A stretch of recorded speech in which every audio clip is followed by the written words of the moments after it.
那边讲的诊所，是指权利被加工掌控。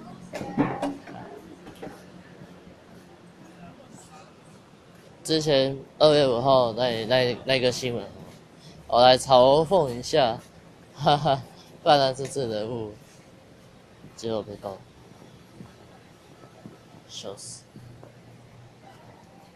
我这边的斩首2字是要加工威胁人物的权利而已，哈哈。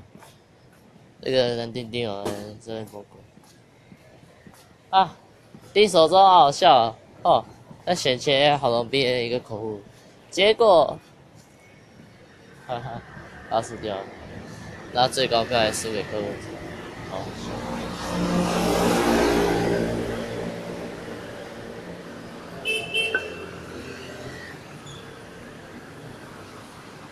哈哈，他到现在还在选，还在选举，哦，看看，还没事。